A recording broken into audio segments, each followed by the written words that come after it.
Hey crew, it's Pitt, and I am back with some more freedom. Today we are continuing our energetic investment into the strength of our union and our freedom by reading aloud from the Federalist Papers. We are up to Federalist Paper number 54. We will be doing 54, 55, and 56 today, all dealing with the House of Representatives. An apportionment of the members among the states from the New York Packet, Tuesday, February the 12th of 1788, by Alexander Hamilton or James Madison, to the people of the state of New York. The next view which I shall take of the House of Representatives relates to the appointment of its members to the several states, which is to be determined by the same rule with that of direct taxes. It is not contended that the number of people in each state ought not to be the standard for regulating the proportion of those who are to represent the people of each state. The establishment of the same rule for the apportionment of taxes will probably be as little contested, though the rule itself in this case is by no means founded on the same principle. In the former case, the rule is understood to refer to the personal rights of the people, with which it has a natural and universal connection. In the latter case, it has reference to the proportion of wealth, of which it is in no case a precise measure, and in ordinary cases a very unfit one. But notwithstanding the imperfection of the rule as applied to the relative wealth and contribution of the states, it is evidently the least objectionable among the practicable rules, and had too recently obtained the general sanction of America not to have found a ready preference with the convention. All this is admitted, it will perhaps be said, but does it follow from an admission of numbers for the measure of representation, or of the slaves combined with free citizens as a ratio of taxation, that slaves ought to be included in the numerical rule of representation?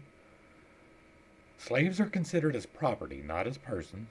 They ought, therefore, to be comprehended in estimates of taxation which are founded on property, and be excluded from representation which is regulated by a census of persons. This is the objection, as I understand it, stated in its full to the doctrine.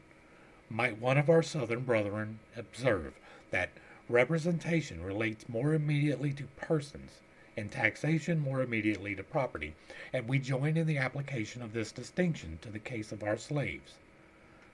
But we must deny the fact that slaves are considered merely as property, and in no respect whatsoever as persons. The true state of the case is that they partake of both these qualities, being considered by our laws in some respects as persons, and in other respects as property. In being compelled to labor, not for himself, but for a master, in being vendible to one master to another master, and in being subject at all times to being restrained in his liberty and chastised in his body by the capricious will of another. The slave may appear to be degraded from the human rank, and classed with those irrational animals which fall under the legal denomination of property. In being protected, on the other hand, in his life and in his limbs, against the violence of all others, even the master of his labor and his liberty, and in being punishable himself for all violence committed against others, the slave is no less evidently regarded by the laws as a member of the society, not as a part of the irrational creation, as a moral person, not as a mere article of property. The federal Constitution, therefore, decides with great propriety on the case of our slaves when it views them in the mixed character of persons and of property. This is, in fact, their true character. It is the character bestowed on them by the laws under which they live, and it will not be denied that these are the proper criterion, because it is only under the pretext of the laws have transformed the Negroes into subjects of property that a place is disputed them in the computation of numbers. And it is admitted that if the laws were to restore the rights which have been taken away, the Negroes could no longer be refused an equal share of representation with other inhabitants. This question may be placed in another light. It is agreed on all sides that numbers are the best scale of wealth and taxation, as they are the only proper scale of representation. Would the convention have been impartial or consistent if they had rejected the slaves from the list of inhabitants when the shares of representation were to be calculated, and inserted them on the list when the tariff of contributions was to be adjusted? Could it be reasonably expected that the Southern states would concur in a system which considered their slaves in some degree as men when burdens were to be imposed, but refused to consider them in the same light when advantages were to be conferred? Might not some surprise also be expressed that those who reproached the Southern states with their barbarous policy of considering as property a part of their human brethren should themselves contend that the government to which all the states are to be parties ought to consider this unfortunate race more completely in the unnatural light of property than the very laws of which they complain? It may be replied, perhaps, that slaves are not included in the estimate of representatives in any of the states possessing them. They neither vote themselves nor increase the votes of their masters. Upon what principle, then, ought they to be taken into the federal estimate of representation? In rejecting them altogether, the Constitution would, in this respect, have followed the very laws which have been appealed as the proper guide. This objection is repelled by a single observation. It is a fundamental principle of the proposed Constitution that, as the aggregate number of the representatives allotted to the several states is to be determined by a federal rule founded on the aggregate number of inhabitants, so the right of choosing this allotted number in each state is to be exercised by such part of the inhabitants as the state itself may designate. The qualifications on which the right of suffrage depend are not, perhaps, the same in any two states. In some of the states the difference is very material. In every state, a certain proportion of inhabitants are deprived of this right by the constitution of the state, who will be included in the census by which the federal constitution apportions the representatives. In this point of view, the Southern states may retort the complaint by insisting that the principle laid down by the convention required that no regard should be had to the policy of particular states towards their own inhabitants, and consequently that the slaves, as inhabitants, should have been admitted into the census according to their full number, in a like manner with other inhabitants, who, by the policy of other states, are not admitted to all the rights of a citizen. A rigorous adherence, however, to this principle is waived by those who would be the gainers by it. All that they ask is that equal moderation be shown on the other side. Let the case of the slaves be considered, as it is in truth, a peculiar one. Let the compromising expedient of the Constitution be mutually adopted, which regards them as inhabitants, but as debased by servitude below the equal level of free inhabitants, which regards the slaves as divested of 2/5 of the man. After all, may not another ground be taken on which this article of the Constitution will admit of a still more ready defense? We have hitherto proceeded on the idea that representation related to persons only, and not at all to property. But is it a just idea? Government is instituted no less for the protection of the property than of the persons, of individuals. The one, as well as the other, therefore, may be considered as represented by those who are charged with the government.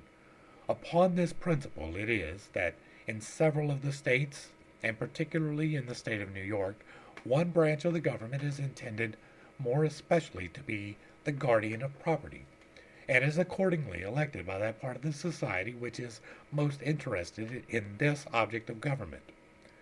In the federal Constitution, this policy does not prevail. The rights of property are committed to the same hands with the personal rights. Some attention ought therefore to be paid to property and the choice of those hands. For another reason, the votes allowed in the federal legislature to the people of each state ought to bear some proportion to the comparative wealth of the states. States have not, like individuals, an influence over each other, arising from superior advantages of fortune. If the law allows an opulent citizen but a single vote in the choice of his representative, The respect and consequence which he derives from his fortunate situation very frequently guide the votes of others to the objects of his choice. And through his imperceptible channel, the rights of property are conveyed into the public representation. A state possesses no such influence over other states. It is not probable that the richest state in the Confederacy will ever influence the choice of a single representative in another state, nor will the representatives of the larger and richer states possess any other advantage in the federal legislature over the representatives of other states than what may result from their superior number alone. As far, therefore, as their superior wealth and weight may justly entitle them to any advantage, it ought to be secured to them by a superior share of representation. The new Constitution is, in this respect, materially different from the existing Confederation, as well as from that of the United Netherlands and other similar confederacies. In each of the latter, the efficacy of the federal resolutions depends on the subsequent involuntary resolutions of the states composing the Union. Hence, the states, though possessing an equal vote in the public councils, have an unequal influence, corresponding with the unequal importance of the subsequent involuntary resolutions. Under the proposed Constitution, the federal acts will take effect without the necessary intervention of the individual states. They will depend merely on the majority of votes in the federal legislature, and consequently each vote, whether proceeding from a larger or smaller state, or a state more or less wealthy or powerful, will have an equal weight and efficacy. In the same manner as the votes individually given in the state legislature by the representatives of unequal counties or other districts have each a precise equality of value and effect. Or, if there be any difference in the case, it proceeds from the difference in the personal character of the individual representative, rather than from any regard to the extent of the district from which he comes. Such is the reasoning which an advocate for the Southern interest might employ on this subject, and although it may appear to be a little strained in some points, yet, on the whole, I must confess that it fully reconciles me to the scale of representation which the convention have established. In one respect, the establishment of a common measure for representation and taxation will have a very salutary effect, as the accuracy of the census to be obtained by the Congress will necessarily depend, in a considerable degree, on the disposition, if not the cooperation of the states. It is of great importance that the states should feel as little bias as possible to swell or reduce the amount of their numbers. Were their share of representation alone to be governed by this rule, they would have an interest in exaggerating their inhabitants. Were the rule to decide their share of taxation alone, a contrary temptation would prevail. By extending the rule to both objects, the states will have opposite interests, which will control and balance each other and produce the requisite impartiality. And so here we have one of the major contentions, one of the major things that held up the formation of the Constitution. The issue of slavery was highly contested even then. I know a lot of people don't like to think about that. They don't like to think that there were abolitionists already when the country was formed. It was not lost upon the founders the irony that they have fought for freedom and yet people were still enslaved. But not everybody is the same, and in order to create something greater, they were willing to subvert their own beliefs on the matter. But they didn't want the idea of these slaves are counted in the census and therefore count towards the vote to become a thing that would decide the vote. They built in to the Constitution that slavery imports would end. I forget what day it was, but it was built in. They had like a decade left. But in that decade, they did not want the states to stack, right? They were trying as best they could to put an end to the practice before it really got any bigger. They were not successful in that. What wound up happening was that they brought in as many as they possibly could prior to the embargo of slavery, and then they bred people to sell to other people. Slavery is abhorrent. It is a terrible thing, but it is the history of humanity as far back as we have records. In the very first written records ever, there are stories of slaves. It is not something unique to a particular melanin shade, either to be a slave or to be a slaver. Either way, it is a terrible thing, but it is, quite literally, the history of the world. We tried here to get rid of that, and it was unsuccessful in the beginning. We had to fight a whole war, and like a lot of people died. That is your reparations. That is the only reparations that will ever be paid. They were paid in full, in blood, by the people fighting for freedom in the Civil War. Now we're going to get into Federalist number 55, and we're going to talk about the total number of the House of Representatives. From the New York Packet, Friday, February the 15th of 1788, by Alexander Hamilton or James Madison to the people of the state of New York. The number of which the House of Representatives is to consist forms another and very interesting point of view under which this branch of the federal legislature may be contemplated. Scarce any article, indeed, in the whole Constitution seems to be rendered more worthy of attention by the weight of character and apparent force of argument with which it has been assailed. The charges exhibited against it are, first, that so small a number of representatives will be an unsafe depository of the public interest. Secondly, that they will not possess a proper knowledge of the local circumstances of their numerous constituents. Thirdly, that they will be taken from that class of citizens which will sympathize least with the feelings of the mass of the people, and be most likely to aim at a permanent elevation of the few on the depression of the many. Fourthly, that defective as the number will be in the first instance, it will be more and more disproportionate by the increase of the people, and the obstacles which will prevent a correspondent increase of the representatives.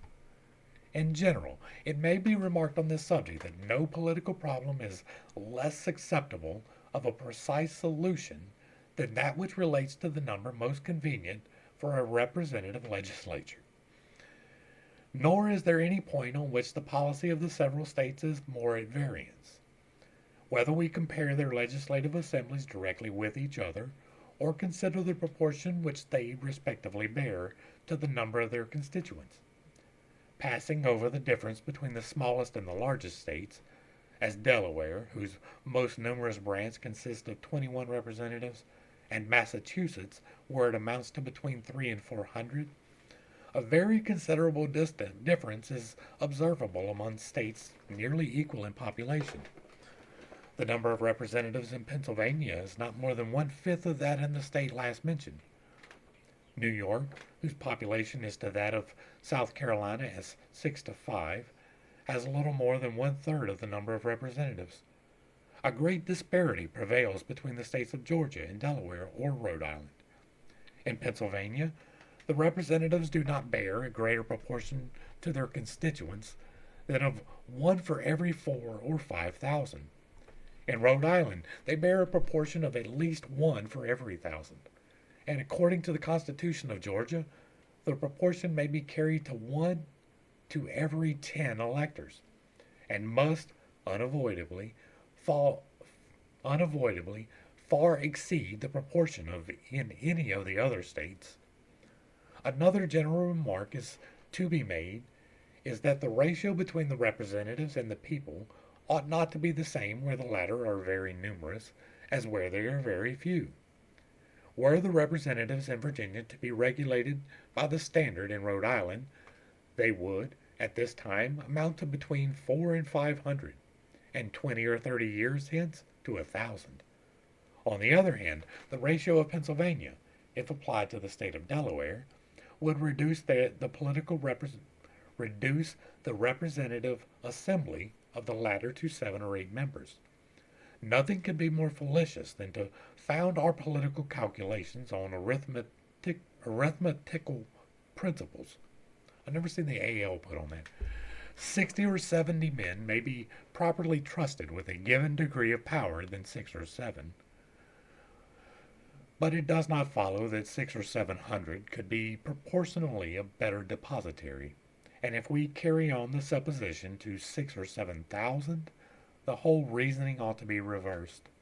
The truth is that in all cases a certain number at least seems to be necessary to secure the benefits of free consultation and discussion, and to guard against too easy a combination for improper purposes.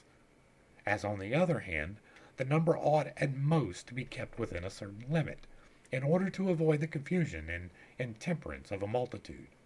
In all very numerous assemblies, of whatever character composed, passion never fails to wrest the scepter from reason. Had every Athenian citizen been a Socrates, every Athenian assembly would still have been a mob. It is necessary also to recollect here the observations which were applied to the case of biennial elections. For the same reason that the limited powers of the Congress and the control of the state legislatures justify less frequent elections than the public safety might otherwise require, the members of the Congress need be less numerous than if they possessed the whole power of legislation, and were under no other than the ordinary restraints of other legislative bodies. With these general ideas in our minds, let us weigh the objections which have been stated against the number of members proposed for the House of Representatives. It is said, in the first place, that so small a number cannot be safely trusted with so much power. The number of which this branch of the legislature is to consist at the outset of the government will be 65. Within 3 years a census is to be taken, and when the number may be augmented to 1 for every 30,000 inhabitants, and within every successive period of 10 years the census is to be renewed, and augmentations may continue to be made under the above limitation.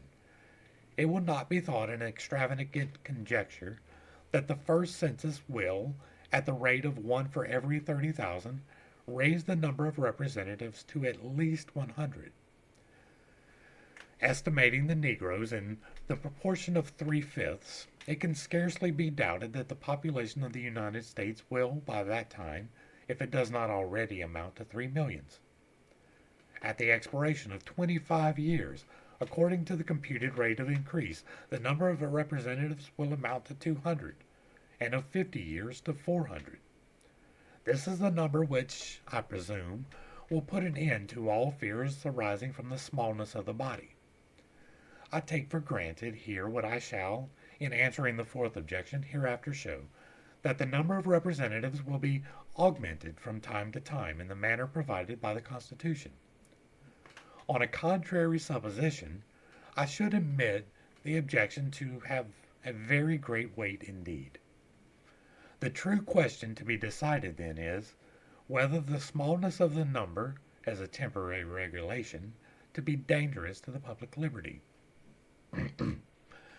Whether 65 members for a few years and 100 or 200 for a few more be a safe depository for a limited and well-guarded power of legislating for the United States. I must own that I could not give a negative answer to this question without first obliterating every impression which I have received with regard to the present genius of the people of America, the spirit which actuates the state legislatures, and the principles which are incorporated with the political character of every class of citizens. I am unable to conceive that the people of America, in their present temper, or under any circumstances which can speedily happen, will choose, and every second year repeat the choice of 65 or 100 men who would be disposed to form and pursue a scheme of tyranny or treachery. It took a while, when we got there. I am unable to conceive that the state legislatures, which must feel so many motives to watch, and which possess so many means of counteracting the federal legislature, would fail either to detect or to defeat a conspiracy of the latter against the liberties in their common constituents. I am equally unable to conceive that there are, at this time, or can be in any short time, in the United States, any 65 or 100 men capable of recommending themselves to the choice of the people at large, who would either desire or dare, within the short space of 2 years, to betray the solemn trust committed to them. What change of circumstances, time, and a fuller population of our country may produce requires a prophetic spirit to declare, which makes no part of my pretensions. But, judging from the circumstances now before us, and from the probable state of them within a moderate period of time, I must pronounce that the liberties of America cannot be unsafe in the number of hands proposed by the federal Constitution. From what quarter can the danger proceed? Are we afraid of foreign gold? If foreign gold could so easily corrupt our federal rulers and enable them to ensnare and betray their constituents, how has it happened that we are at this time a free and independent nation? The Congress, which conducted us through the Revolution, was a less numerous body than their successors will be. They were not chosen by, nor responsible to, their fellow citizens at large. Though appointed from year to year and recallable at pleasure, they were generally continued for 3 years, and prior to the ratification of the federal articles, for a still longer term. They held their consultations always under the veil of secrecy. They had the sole transaction of our affairs with foreign nations. Through the whole course of the war, they had the fate of their country more in their hands than it is hoped will ever be the case with our future representatives. And from the greatness of the prize at stake and the eagerness of the party which lost it, it may well be supposed that the use of other means than force would not have been scrupled. Yet we know by happy experience that the public trust was not betrayed, nor has the purity of our public councils in this particular ever suffered, even from the whispers of calumny. Is the danger apprehended from the other branches of the federal government? But where are the means to be found by the President, or the Senate, or both? Their emoluments of office, it is to be presumed, will not, and without a previous corruption of the House of Representatives, cannot, more than suffice for very different purposes. Their private fortunes, as they must all be American citizens, cannot possibly be sources of danger. The only means, then, which they can possess will be in the dispensation of appointments. Is it here that suspicion rests in our charge? Sometimes we are told that this fund of corruption is to be exhausted by the President in subduing the virtue of the Senate. Now, the fidelity of the other house is to be the victim.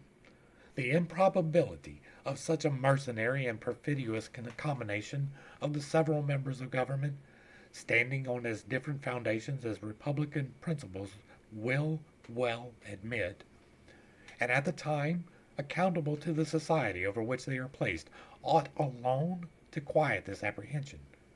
But, fortunately, the Constitution has provided a still further safeguard. The members of the Congress are rendered ineligible to any civil offices that may be created, or of which the emoluments may be increased during the term of their election. No offices, therefore, can be dealt out to the existing members, but such as may become vacant by ordinary casualties. And to suppose that these would be sufficient to purchase the guardians of the people, selected by the people themselves, is to renounce every rule by which events ought to be calculated, and to substitute an indiscriminate and an unbounded jealousy, with which all reasoning must be vain.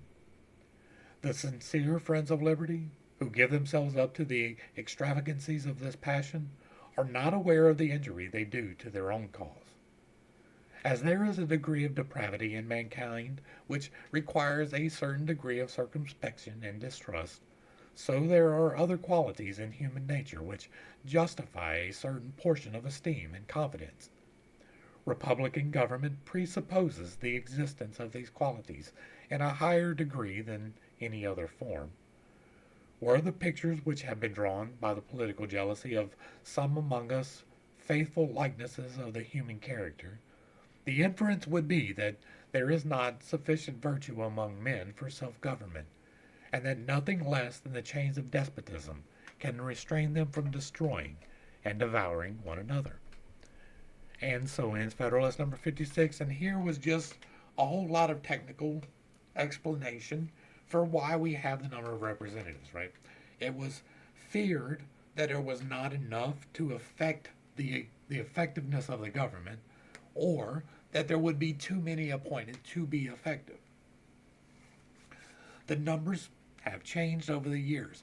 We are no longer at 30,000. I think it is closer to 50 now.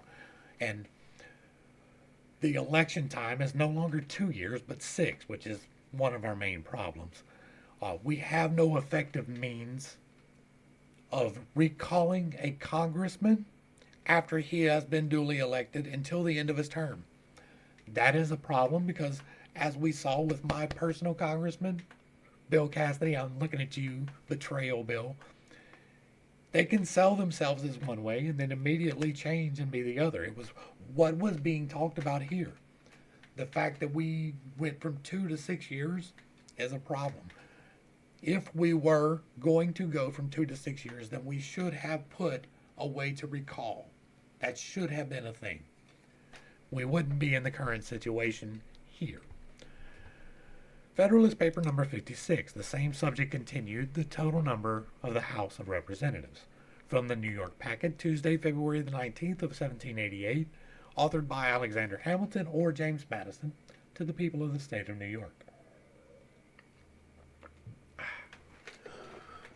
The second charge against the House of Representatives is that it will be too small to possess a due knowledge of the interests of its constituents. As this objection evidently proceeds from a comparison of the proposed number of representatives with the great extent of the United States, the number of their inhabitants, and the diversity of their interests, without taking into view at the same time the circumstances which will distinguish the Congress from other legislative bodies. The best answer that can be given to it will be a brief explanation of these peculiarities. It is a sound and important principle that the representative ought to be acquainted with the interests and circumstances of his constituents. But this principle can extend no further than to those circumstances and interests to which the authority and care of the representative relate. An ignorance of a variety of minute and particular objects, which do not lie within the compass of legislation, is consistent with every attribute necessary to a due performance of the legislative trust. In determining the extent of information required in the exercise of a particular authority, recourse then must be had to the objects within the purview of that authority. What are to be the objects of federal legislation? Those which are of the most importance and which seem most to require local knowledge are commerce, taxation, and the militia. A proper regulation of commerce requires much information, as has been elsewhere remarked, but as far as this information relates to the laws and local situations of each individual state, a few representatives would be very sufficient vehicles of it to the federal councils. Taxation will consist in great measure of duties which will be involved in the regulation of commerce. So far, the preceding remark is applicable to this object. As far as it may consist of internal collections, a more diffusive knowledge of the circumstances of the state may be necessary. But will this not also be possessed of sufficient knowledge by very few intelligent men, diffusively elected within the state? Divide the largest state into 10 or 12 districts, and it will be found that there will be no peculiar local interest in either, which will not be within the knowledge of the representative of the district. Besides this source of information, the laws of the state, framed by the representatives from every part of it, will be almost of themselves a sufficient guide. In every state there have been made, and must continue to be made, regulations on this subject which will, in many cases, leave little more to be done by the federal legislature than to review the different laws and reduce them into one general act. A skillful individual in his closet with all the local codes before him might compile a law on some subjects of taxation for the whole Union, without any aid from oral information, and it may be expected that whenever internal taxes may be necessary, and particularly in cases requiring uniformity throughout the states, the more simple objects will be preferred. To be fully sensible of the facility which will be given to this branch of federal legislation by the assistance of the state codes, we need only suppose for a moment that this or any other state were divided into a number of parts, each having and exercising within itself the power of local legislation. Is it not evident that a degree of local information and preparatory labor would be found in the several volumes of their proceedings, which would very much shorten the labors of the general legislature and render a much smaller number of members sufficient for it? The federal councils will derive a great advantage from another circumstance. The representatives of each state will not only bring with them a considerable knowledge of its laws and a local knowledge of their respective districts, but will probably in all cases have been members, and may even at the very time be members of the state legislature, where all local information and interests of the state are assembled, and from whence they may easily be conveyed by a very few hands into the legislature of the United States. The observations made on the subject of taxation apply with greater force to the case of the militia. For however different rules of discipline may be in different states, they are the same throughout each particular state, and depend on circumstances which can differ but little in different parts of the same state. The attentive reader will discern that the reasoning here used to provide the sufficiency of a moderate number of representatives does not in any respect contradict what was urged on another occasion with regard to the extensive information which the representatives ought to possess, and at the time that might be necessary for acquiring it. This information, so far as it may relate to local objects, is rendered necessary and difficult, not by a difference of laws and local circumstances within a single state, but of those among different states. Taking each state by itself, its laws are the same, and its interests but little diversified. A few men, therefore, will possess all the knowledge requisite for a proper representation of them. Were the interest and affairs of each individual state perfectly simple and uniform, a knowledge of them in one part would involve a knowledge of them in every other, and the whole state might be competently represented by a single member taken from any part of it. On a comparison of the different states together, we find a great dissimilarity in their laws, and in many circumstances connected with the objects of federal legislation, with all of which the federal representatives ought to have some acquaintance. While a few representatives, therefore, from each state may bring with them a due knowledge of their own state, every representative will have much information to acquire concerning all the other states. The changes of time, as was formerly remarked on the comparative situation of the different states, will have an assimilating effect. The effect of time on the internal affairs of the states, taken singly, will be just the contrary. At present, some of the states are little more than a society of husbandmen. Few of them have made much progress in those branches of industry which give a variety and complexity to the affairs of a nation. These, however, will in all of them be the fruits of a more advanced population, and will require, on the part of each state, a fuller representation. The foresight of the convention has accordingly taken care of that progress of population may be accompanied with a proper increase of the representative branch of the government. The experience of Great Britain, which presents to mankind so many political lessons, both of the monetary and exemplary kind, and which has been frequently consulted in the course of these inquiries, corroborates the result of the reflections which we have just made. The number of inhabitants in the two kingdoms of England and Scotland cannot be stated at less than 8 millions. The representatives of these 8 millions in the House of Commons amounts to 558. Of this number, 1/9 are elected by 364 persons, and 1/2 by 5,723 persons. It cannot be supposed that the half thus elected, and who do not even reside among the people at large, can add anything either to the security of the people against the government, or to the knowledge of their circumstances and interest in the legislative councils. On the contrary, it is notorious that they are more frequently the representatives and instruments of the executive magistrate than the guardians and advocates of the popular rights. They might, therefore, with great propriety, be considered as something more than a mere deduction from the real representatives of the nation. We will, however, consider them in this light alone, and will not extend the deduction to a considerable number of others who do not reside among their constituents, are very faintly connected with them, and have very little particular knowledge of their affairs. With all these concessions, 279 persons only will be the depository of the safety, interest, and happiness of 8 millions. That is to say, there will be one representative only to maintain the rights and explain the situation of 28,670 constituents in an assembly exposed to the whole force of executive influence, and extending its authority to every object of legislation within a nation whose affairs are in the highest degree diversified and complicated.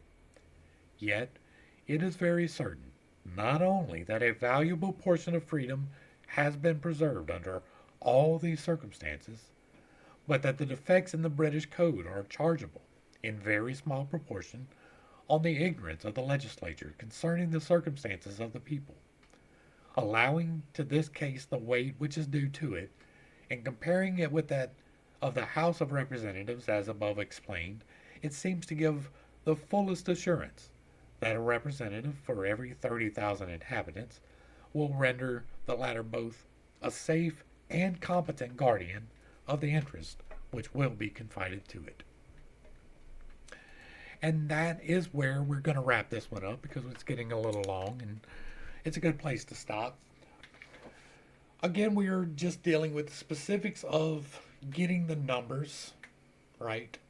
Like, this is getting enough to represent effectively without being too many to represent effectively. And that's a hard thing to do. We have increased it. I'm fairly positive that it is no longer 20,000. I'm pretty sure it's closer to 50, and that is equally hard. And it is only because of the benefits of electronic correspondence that we can even possibly contemplate that high. It is a lot easier today for your local representative to fall off because they're not really a part of your community. The guy who represents my area, I will probably never even see in person unless I specifically go and seek him out. That was not necessarily the case back then. The preeminent person who would be elected was somebody that everybody knew, right? For the most part. Our large society now makes it unruly. It makes us harder to deal with, but it is still by far the best system out there. There is nothing better than what we have. If there was, I would be advocating for it.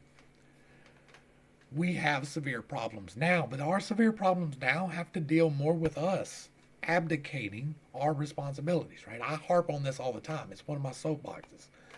If you are not taking the time to be educated, it's your fault. If you are not taking the time to understand where your representatives stand, it's your fault if you vote for them. Now, we don't get the best options. That is, again, our fault. We are not insisting on better options. We are not going to the boards, right? Whether you're a Democrat or a Republican, go to the meetings, go to the council head, right? Whenever the Republican Party holds their convention, make sure that you or voicing your opinion. It doesn't mean that you have to attend the convention necessarily, but you should be loudly screaming for the best representative to represent you. That is, they're going to fight for your rights. You want to make sure it's somebody who will fight for your rights. I got fooled by Bill Cassidy. He said that he would. He said he was going to fight for the rights of the people, and he didn't. He betrayed us as quickly as possible starting in 2020. And he has not stopped. There has been no cessation from that representative, but he's still got another 2 years after this election cycle before we can remove him. It's not even yet quite time to start screaming for his removal, right? We tried. They wouldn't let us recall him. And so there will be a very loud outcry in my district against Bill Cassidy in 2 years. I promise you that.